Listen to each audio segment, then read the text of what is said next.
Saudara merasa surat usulan pemakzulan Wakil Presiden Gibran Rakabuming Raka tak kunjung mendapat respons dari DPR, Forum Purnawirawan TNI dan Masyarakat Sipil menuntut parlemen untuk segera memproses surat yang dikirimkan sejak tanggal 2 Juni lalu. Kami bangsa Indonesia. Berkeadilan sosial.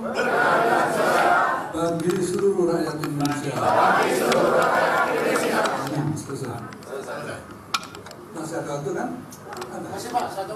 Konferensi pers yang digelar sejumlah Jenderal Purnawirawan TNI Rabu siang tadi secara khusus menyampaikan rasa kekecewaan mereka terhadap parlemen karena belum adanya perkembangan dari surat pemakzulan Wakil Presiden Gibran Rakabuming Raka yang sudah diterima Setjen DPR MPR sejak 2 Juni lalu. Purnawirawan mengaku siap pengabaian parlemen atas surat mereka itu akan disikapi serius dengan mendatangi langsung gedung parlemen.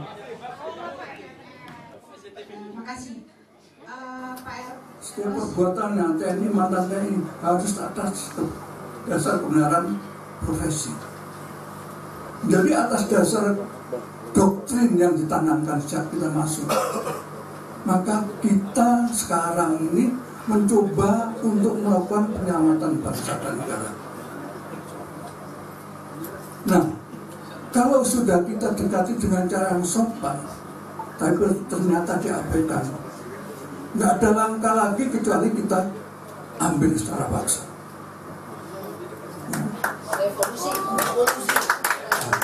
Harus, ya, kita duduk di MPR, Senayan sana. Oleh karena itu saya minta siapkan kekuatan, ya, siapkan kekuatan, karena kita semata-mata ingin menyelamatkan bangsa negara. Sini Bu, Bapak Pres. Kami bangsa Indonesia. Berkeadilan sosial. Bagi seluruh rakyat Indonesia.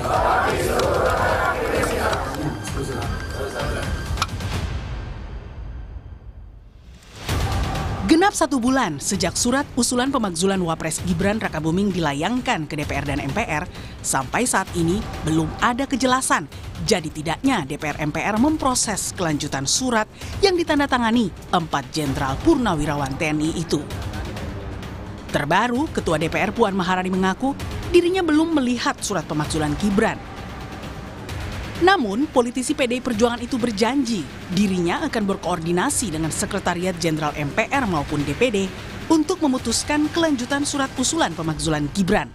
Surat belum kita terima karena baru hari Selasa dibuka masa sidangnya, masih banyak surat yang menumpuk. Kita lihat dulu bagaimana dan seperti apa, dan apakah MPR dan DPD sudah menerima. Saya belum berkoordinasi dengan Kesekjenan, belum berkoordinasi dengan Kesekjenan MPR dan DPD. Senada dengan Puan, Wakil Ketua MPR fraksi PAN Edi Suparno juga mengaku masih menunggu hasil kajian Sekretariat Jenderal MPR mengenai surat kiriman Forum Purnawirawan TNI tersebut. Karenanya MPR belum bisa memastikan soal kelanjutan surat tersebut.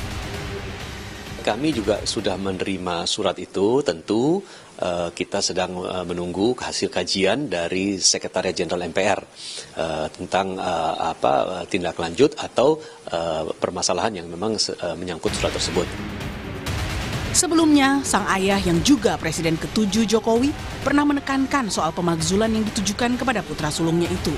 Meski ia mengaku tak sakit hati dengan dorongan pemakzulan Gibran, Jokowi tekankan jika Pilpres di Indonesia bersifat satu paket. Itu dinamika demokrasi kita, biasa saja. Nggak sakit hati gitu Pak? Biasa saja. Iya, pemilihan presiden kemarin kan satu paket. Bukan sendiri-sendiri, kayak di Filipina itu sendiri-sendiri.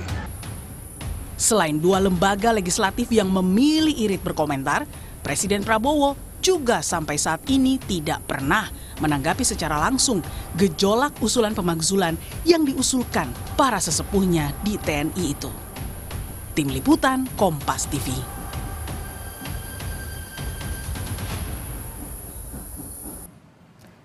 Saudara, hingga kini DPR MPR belum memproses surat usulan pemakzulan Wapres Gibran Rakabuming Raka yang sudah sebulan lalu dikirimkan oleh Forum Purnawirawan TNI. Hingga akhirnya para mantan jenderal pun menggelar pernyataan sikap atas jalan di tempatnya surat pemakzulan tersebut.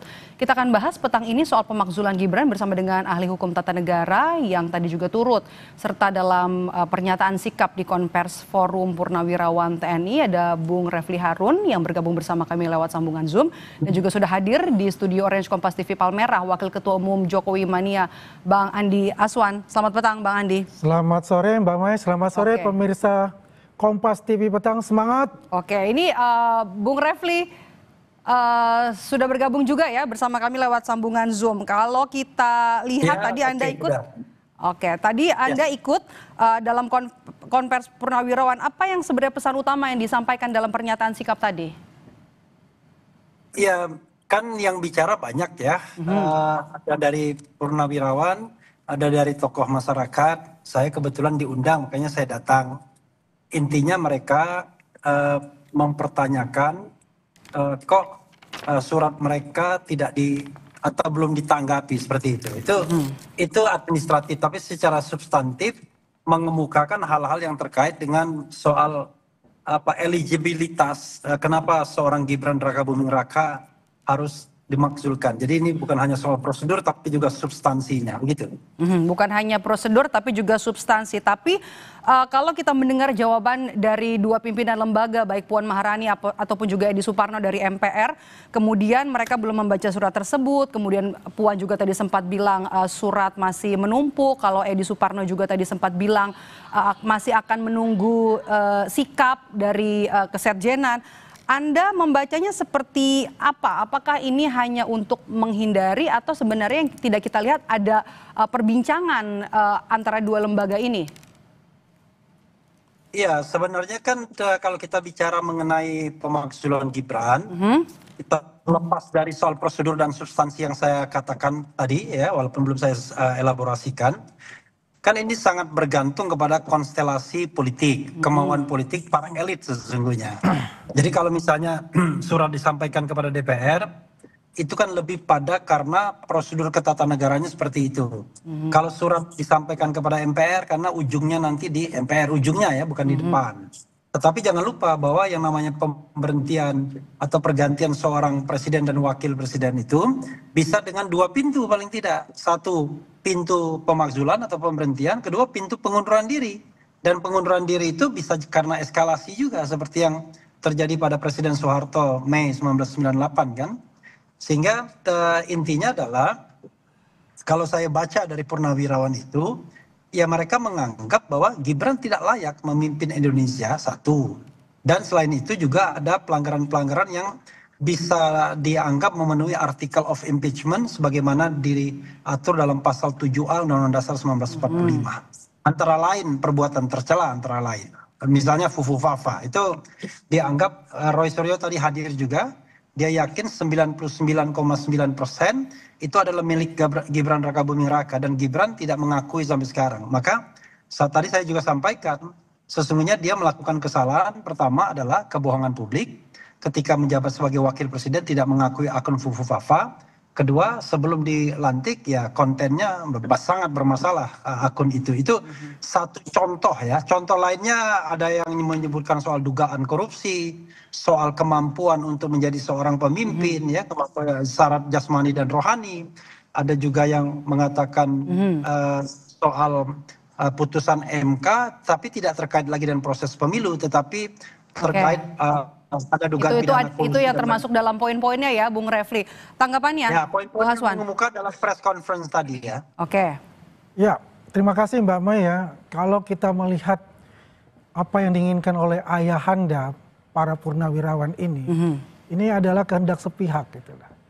Ya, apa yang telah dimasukkan di surat permohonan untuk pemakzulan itu ke DPR MPR, ya itu adalah hak konstitusi. Memang harus dilakukan seperti itu. Tidak melalui jalanan, kan seperti itu. Yang kedua ini adalah masalahnya urgensinya apa gitu loh. Untuk mengadakan pemakzulan wakil presiden kita, seorang anak muda, yang representatif anak muda, yang dipilih oleh 58% pemilih. Ya, pemilih pada pemilu kemarin. Pasangan satu paket, Prabowo dan Gibran. Itu bukan dipilah-pilah loh, Prabowo, Gibran seperti di Filipina. Ini kan berbeda. Ini kita ini presidensial dan juga adalah satu paket. Kalau dikatakan ada pasal 7A, ya, di mana kesalahannya? Pertanyaan saya. Satu, apakah dia berkhianat pada negara? Apakah dia korupsi? Dan sebagainya. Kan nggak ada itu bukti-bukti yang mengatakan itu. Dan tidak ada putusan pengadilan yang mengatakan itu. Ya, ini kan berkaitan yang masalah adalah MK nomor 90. Itu sudah selesai untuk bicara itu. Ya kan? Kemudian, apalagi sih yang dicari-cari gitu loh. Ya, kalau sudah inilah, ini tidak memberikan contoh yang baik kepada para politikus muda, kepada anak-anak muda Indonesia. Ini yang hadir semua kalau saya lihat itu adalah ya kaum 24% sama kaum 16%. Lawan politik kepada kemarin kontestasi. Ini permasalahan bukan murni dari keinginan para purnawirawan. Karena purnawirawan itu kan ada PPAD, PPAL, dan PPAU. Ya, kalau purnawirawan ini kan nggak jelas di mana induknya itu. Ya, itu hak sah-sah saja secara konstitusi mengusulkan pemakzulan itu nanti kan memang diproses oleh DPR dan MPR. Ya, dan kalau kita lihat dari struktur ya, katakanlah di situ ada Kim Plus dan ada PDIP. Kim Plus itu 470 kursi. PDIP 110 kursi. 470, artinya 3/4 pada saat rapat paripurna itu harus hadir. Dan 22/3 pemilih itu mengatakan iya. Kalau tidak di antara 23 itu, selesai ini barang gitu loh. Oke. Begitu Mbak Mai. Oke, Bung Refli, salahnya apa? Urgensinya apa? Tanggapannya? Tadi saya menyampaikan sesuatu yang belum pendapat saya ya, karena diminta apa yang disampaikan dalam press conference ini bagian pendapat saya. Jadi begini, salah besar kalau mengaitkan impeachment sama urgensi dan paket. Oke. Karena dalam sistem ketatanegaraan Indonesia, saya udah lebih tahu lah pasti ya, nggak mungkin nggak tahu. Itu yang namanya presiden dan wakil presiden itu bahasa yang dipakai itu dan atau. Jadi kalau kita bicara impeachment itu bisa terhadap presiden saja, terhadap wakil presiden saja atau dua-duanya. Jadi nothing to do dengan soal pemilihan paket seperti Filipina dan lain sebagainya itu salah ya. Jadi kalau kita kutip Jokowi dan diulangi oleh yang Andi itu salah. Itu saya katakan salah. Dan yang kedua, yang namanya impeachment itu tidak ada urgensinya. Bukan urgensi perlu tidaknya impeachment, tetapi apakah seorang presiden dan wakil presiden itu memenuhi article of impeachment. Nah, article of impeachment itu bukan atas putusan pengadilan negeri, bukan atas putusan Mahkamah Agung, tetapi berlaku yang namanya forum privilegiatum dan impeachment, dua hal sekaligus. Pertama, proses politik di DPR, lalu kemudian ke Mahkamah Konstitusi, balik ke DPR dan ke MPR. Jadi DPR itu memang murni politik. Jadi nanti tergantung konstelasi politik yang ada. Kalau kita pakai hitung-hitungan, memang nggak akan maju. Tapi kan bukan hitung-hitungan yang akan menentukan. Yang menentukan itu dua hal. Eskalasi dari bawah dan eskalasi dari atas, dari elit. Elit itu ya Pak Prabowo misalnya, Megawati, Surya Paloh, Bahlil dan lain sebagainya. Sejauh mana mereka melihat ada political interest atau insentif politik untuk memakzulkan Gibran atau tidak. Itu dari atas. Dari bawah, sejauh mana masyarakat menghendaki pemakzulan tersebut. Saya katakan misalnya, kita bicara people power. Kalau people power itu terjadi, ya saya kira perubahan akan cepat. Cuman saya kan tidak mengatakan apakah people power bakal terjadi atau tidak. Tapi intinya adalah bisa dari atas dan bisa dari bawah. Jadi sekali lagi, yang ketiga, ini nggak ada kaitannya dengan persentase pemilu. Ini adalah sebuah aspirasi masyarakat. Aspirasi itu mau dia cuma satu orang doang, asal dia kemudian didukung oleh elit, dan kemudian didukung oleh kekuatan bawah, ya jadi. Apalagi ini yang menyuarakan adalah ratusan jenderal Laksamana dan Marsikal. Saya kira nggak main-main juga mereka. Jadi karena itu menurut saya, kita melihat impeachment ini slow way, ya, santai saja. Kalau seandainya memang kuat alasannya, didukung oleh rakyat dan elit, jadi itu barang. Tapi kalau tidak kuat dan tidak didukung elit, maka tidak akan pernah terjadi. Cuma kalau saya mau jujur ya, Gibran itu memang anak muda, tetapi kan orang meragukan kemampuan dia, itu yang jadi masalah. Nah kita berpikir mengenai soal leadership. Something happen to Prabowo misalnya.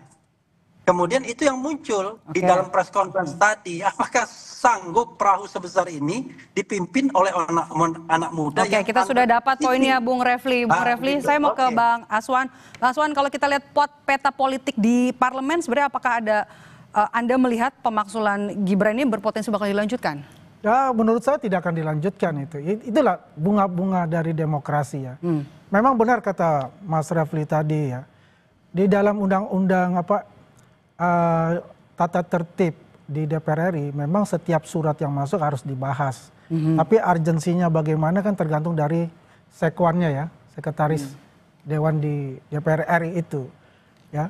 Dan juga tergantung juga nanti dari Ketua DPR dan Ketua MPR itu. Karena itu surat-surat itu nanti kan masuk ke fraksi masing-masing gitu. Kan yang menentukan itu fraksi-fraksi. Memang benar ada elit-elit yang akan menentukan itu, kan begitu. Kembali saya nggak setuju itu adalah begini. Kalau terjadi bahwa dia Gibran tidak mempunyai kapasitas misal begitu. Kalau dia tidak mempunyai kapabilitas dan kapasitas, dia tidak akan menang dalam Pilpres kemarin. Ya, biar bagaimanapun suara ya anak-anak muda pendukung Gibran ya, suara Pak Jokowi sendiri, suara dari rakyat yang mendukung Pak Prabowo ini tidak bisa dinafikan, dinegasikan begitu saja gitu loh. Biar bagaimanapun Mas Gibran ini kan belajar juga dari mentor-mentor terbaik ya, dari Pak Prabowo, dari Pak Jokowi gitu. Jangan dinafikan masalah itu. Kalau dibilang, wah dia tidak mampu untuk melakukan, ini baru berapa bulan sih? 6 bulan apa 7 bulan? Jadi menurut Anda berpotensi tidak dilanjutkan? Tidak dilanjutkan untuk berpotensi itu ya. Memang semuanya itu tergantung dari elit. Tapi kalau lihat konstelasi politik yang ada sekarang, insya Allah tidak akan. Bung Refli, Anda melihatnya pertanyaan sama. Apakah dengan peta politik di parlemen saat ini, Anda melihat pemakzulan Gibran ini berpotensi dilanjutkan atau tidak? Makanya kan saya tadi bilang, bukan parlemen yang akan menentukan, tapi elit sama arus bawah. Kalau parlemen itu cuman instrumennya saja, cuman pintu masuknya saja. Bukan mereka yang menentukan. Bukan orang-orang di parlemen yang jumlahnya 500-an itu yang menentukan, tetapi para elit yang saya sebutkan tadi, Prabowo, Megawati, Surya Paloh dan lain sebagainya, kira-kira 8 orang saja, SBY termasuk. Nah, di bawahnya from the below-nya adalah kekuatan masyarakat, kan begitu. Itu satu. Yang kedua, yang namanya kepemimpinan ini nggak ada kaitannya dengan berapa persen Anda dipilih. Soeharto dipilih, ya kan? Semua partai politik tidak ada yang tidak memilih, tetap saja bisa dimakzulkan, tetapi kemudian akhirnya mengundurkan diri sebelum ada proses pemberhentiannya. Gus Dur dipilih, ya tetap juga diberhentikan. Jadi pemberhentian itu nggak ada kaitannya dengan berapa persen Anda dipilih. Pemberhentian itu terkait dengan apakah syarat-syarat untuk memberhentikan seorang presiden dan atau wakil presiden itu terpenuhi atau tidak. Dan kemudian apakah politiknya kemudian berjalan atau tidak. Kalau syarat hukumnya terpenuhi dan politiknya berjalan, ya jadi. Tapi kalau tidak, mau bolak-balik juga nggak akan jadi. Karena itu saya tidak skeptis. Saya buka pintu keduanya. Jadi itu bukan tergantung jumlah anggota DPR, tapi bergantung pada elit dan bergantung pada bagaimana arus bawah. Tetapi terus terang saja, Gibran akan tetap menjadi liability kita sampai kapanpun. Dengan kehadiran, dengan kemampuan, dengan kita kan bangsa ini kan nggak bisa dipakai pemimpin yang magang begitu. Tetapi sorry to say ya, karena saya melihat dia tidak pantas dan itu kan kaitannya kita bicara tentang governance pemilu, tapi sudahlah kita nggak mau bicara lagi pemilunya brengsek, pemilunya kemudian banyak curang dan lain sebagainya. Tapi kita bicara masa depan, apakah impeachment terhadap Gibran ini akan didukung oleh rakyat atau tidak? Itu aja kuncinya. Bung Aswan. Tadi, saya jawab. Oke silakan, bahkan saya mau menyerah, jadi apa? Syaratnya sudah terpenuhi? Jadi kalau yang dicontohkan oleh Bung Refli, itu adalah Soeharto dan Gus Dur. Itu adalah parlemen, bukan pemilihan langsung oleh rakyat, parlemen. Ya berbeda loh. ya apa yang dikatakan Bung Refli dengan contoh yang diberikan pada saat sekarang. Ini dipilih langsung oleh rakyat loh. Kalau dikatakan dari elit, ya saya setuju. Kalau dikatakan dari masyarakat bahwa ini ada penggerak nih, mau makar istilahnya. Ya kan? Ya wajar lah kalau saya melihat Bung Refli dan teman-teman yang tadi hadir itu adalah yang oposan semua. Ya kan? Di situ juga dikatakan ada namanya Bung Roy Suryo yang bermasalah ini sekarang. Yang mestinya dia harus ke PMJ, kenapa ke sana gitu loh. Kan pertanyaan begitu. Dia udah mengatakan 11.000 triliun, saya akan siap hadir di PMJ. Loh, hari ini nggak ada malah ke sana, ke sebelah. Ya kan? Ini kan pertanyaan yang buat saya ini nggak masuk akal buat saya. Oke, respons Anda, Bung Refli. Saya? Halo? Iya. Iya, jadi ini salah lagi. Jadi yang namanya impeachment itu memang urusannya parlemen secara prosedur. Mau dulu atau sekarang. Nggak ada kaitannya dengan proses pemilihannya. Cuman bedanya adalah prosedurnya agak berbeda. Kalau dulu pemberhentian presiden hanya MPR saja, sekarang pemberhentian presiden melibatkan DPR, MK, dan kemudian MPR. Jadi nggak ada kaitannya bahwa Anda dipilih langsung kemudian tidak boleh di-impeach. Jadi bacalah konstitusi. Konstitusi itu satu paket. Pemilihan presiden langsung disediakan, tetapi pemberhentian terhadap presiden juga disediakan. Jadi tidak ada kaitannya. Dan itu pasal 6 dan pasal 7 berturut-turut pasalnya dalam Undang-Undang Dasar 45. Pasal 6, 7 dan 7A, ya, 7B, 7C. Jadi sekali lagi saya katakan dan tidak ada kaitannya. Roy Suryo tadi saya klarifikasi juga karena saya mendengar secara khusus. 11.000% siap datang, tetapi mereka tidak memilih datang. Begitu loh. Why tidak memilih datang? Karena ini dianggap ini terkaitan dengan ijazah palsu. Kalau sudah keterkaitan ijazah palsu, mereka sudah diklarifikasi sebelumnya, gitu loh. Dan juga lucu, masa Polda Metro itu mencari-cari kesalahan dengan meminta klarifikasi orang yang mau dibidik. Itu kan namanya kurang kerjaan kalau mereka datang kan, begitu. Kalau mereka mau ditersangkakan, mereka ada daya paksa. 2 kali tidak hadir, 3 kali baru bisa dipaksa. Gitu loh. Baik, terima kasih. Suratnya juga sudah masuk dari Purnawirawan TNI ke DPR dan juga MPR. Kita lihat kelanjutannya seperti apa, pembahasannya apa di 2 lembaga ini. Terima kasih sudah bergabung bersama kami, Bung Refli Harun, Bung Andi Azam sudah bergabung bersama kami di Kompas Petang. Terima kasih, sehat selalu. Usai jeda saudara, kami kembali dengan informasi penyidik Kejaksaan Agung menggeledah kantor dan rumah Direktur Utama Sritex Iwan Kurniawan Lukminto di Jawa Tengah selama 2 hari.